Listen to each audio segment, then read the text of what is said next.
A very good evening to everyone.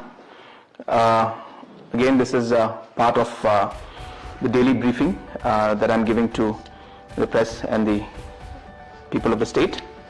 Friends, just to update all of you, the total number of tests and samples that have been tested as of today is 617. The total number of people who have come out negative out of this is 541. Number of results that is awaited is 67, and as of now, currently there are 8 active cases in our state.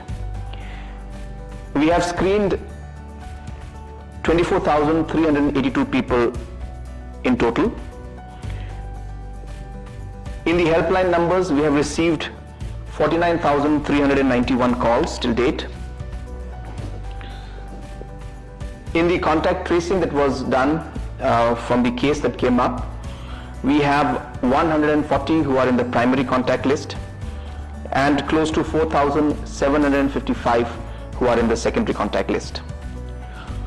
In terms of our medical equipments, we have close to 30,000 PPEs which are in hand right now, and tonight itself we should be receiving another 20,000 extra.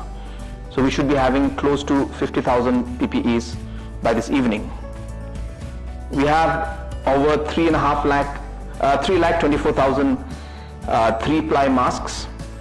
We are also going to receive another 3.6 lakhs very shortly, in a day or two. And another 3-4 days we expect another 6 lakh of these 3-ply masks to come. We have almost close to 15,072 and 95 masks, and more orders have been placed for that. The government has been allocated 4,000 rapid kits, but at the same time, through our own contacts and through different companies, we are trying to source in more. There are some issues with the transportation, which we are trying to sort out with the intervention of MEA. The 8 patients who are active, who are positive, are in stable condition, and all of them have been quarantined. Also, friends, from the infrastructure point of view, 25 new ambulances have been ordered, which have already started. These are ambulances with all the facilities one requires of life support, and these have already left the factory, and we expect to receive them in about 4 days' time. I'm happy to inform you that all these 25 ambulances are being funded by the Chief Minister's Relief Fund, contribution to which all of you have made at different levels and different organizations have made. I'm also happy to inform you that we have received 5 crore 50 lakhs almost in terms of funds by different organizations and individuals who have contributed. And with the remaining funds of the Chief Minister's Relief Fund, we'll be investing in Corona care centers, which also by tomorrow we'll be finalizing the entire process, and these infrastructures will come up.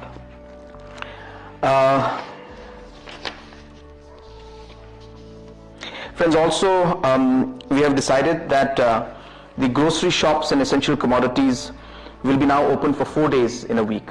So that is Monday, Tuesday, Wednesday and Thursday from 9 a.m. to 4 p.m. This is being done to ensure that there is more time being given to the people so that they can buy without having to crowd the locations.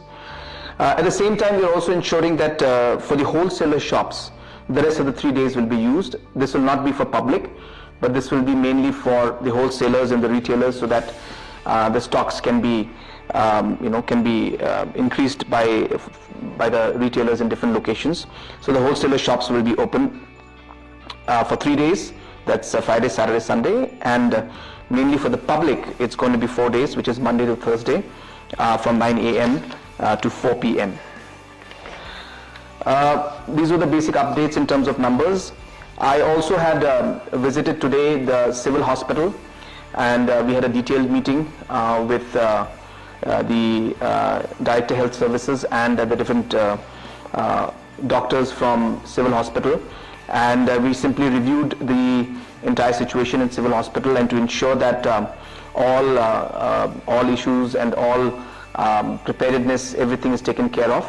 And I'm happy to inform that all the doctors were there, and we discussed in detail, and all arrangements have been made to ensure that we are equipped properly to tackle this situation.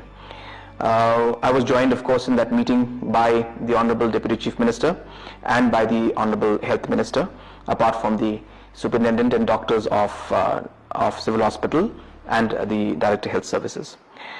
At the same time, different locations and different issues were resolved by different cabinet colleagues, and they have updated their social media on those regards, so you'll get updates from them directly. Also, friends, I would like to just bring in a very important point which really is connected to all of the citizens of the state, which really is regarding the usage of social media. And friends, at this point in time, I would like to stress that a lot of news and a lot of information is flowing in social media, and I think we really need to act responsibly in these kind of situations. I was very, very upset and sad to see that in certain groups and certain individuals were giving out lists of patients who had visited Bethany Hospital. And I think this goes completely against the privacy of these patients, and it is very, very incorrect for anybody to do that. We have filed an FIR in this case, and action will be taken against those people who have leaked this information, and people who are responsible for this.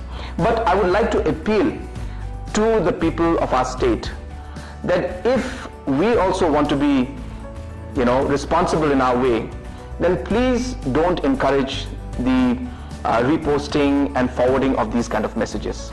I would urge everyone, when you receive this kind of information, we should act responsibly, and we should simply delete those messages and ask those people who are forwarding such kind of information to refrain from giving out that information. And I think this is very, very important, and if you are all very responsible in it, I'm sure that we'll be able to stop this kind of information leaking out to the public. How much financial has Yeah, regarding the Chief Minister's Relief Fund, I have already informed everybody that that we have received about 5 crore 50 lakhs.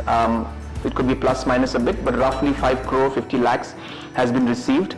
And out of this amount that has been received, we have ordered 25 ambulances with full life support system in it, which have already been dispatched from the factory, and we should be receiving them in the next 4 days. And apart from that, the money that is left, we will be using that for the Corona care centers in different locations in the state. Nazareth Hospital was listed as a testing center. What happened to that? Yes, we are in fact working with ICMR to allow Nazareth to become one of the testing centers, and this requires a lot of protocol and lot of formalities are there, and infrastructure and different kind of documents need to be submitted. We are working on them at a very fast rate. We hope that we will get a positive response to that from the ICMR very soon. What has the state government done so far on the safety, shelter and food security of stranded migrant workers, as most of the family members are concerned about the well-being of these migrant laborers in Meghalaya? Yes, well, there are, of course, migrant laborers who are there from inter-district within our state. So there are a lot of people from different districts who are working in Shillong. And of course, there are some laborers who are from outside the state who are there, who had been working here and who could not leave the state because of the lockdown. Friends, the government and most importantly the administrations in different districts have provided shelter to all of these people, and food and essential commodities is being supplied to them on a regular basis from our side, so that they are taken care of. So therefore that is being done. At the same time, a large number of registration of unorganized laborers is also being done, and we have in fact got a number of almost 136,000 unorganized laborers who have registered for special assistance, which we'll be giving to them. And we are just simply screening, and we are going through the details so that there is no duplication in any way, and just filtering the entire list, and we'll be giving them a support of almost 2,100 rupees to these unorganized laborers who have been registered under the special assistance program that we have done.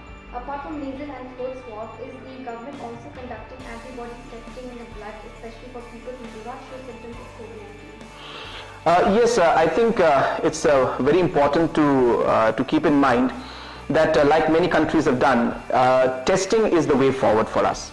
So therefore, the nasal swab and the throat swab through the PCRs is the most accurate way of getting a result. But of course, it is more expensive, the kits are in lesser supply, and it's very time consuming. So therefore, in very primary contact cases, we are doing that. The second level of the testing in this also will come when we might do pool testing. So we take about 5-6 people and the swabs will be put into a pool, and then we can test them so that we are able to save the time and the effort and make use of the kits in a more efficient manner. So those may be in a secondary case.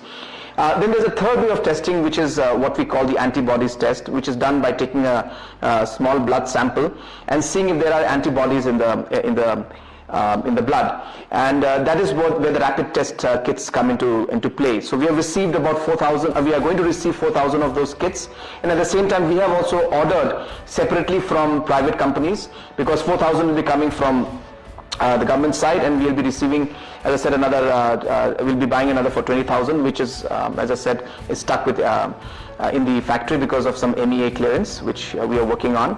So yes, that is an option. Though the antibodies test is a quicker way and we can get the results faster, but obviously the accuracy level is not as high as the PCR tests, because it tests for antibodies, and which could be there for because of any other virus also in similar cases.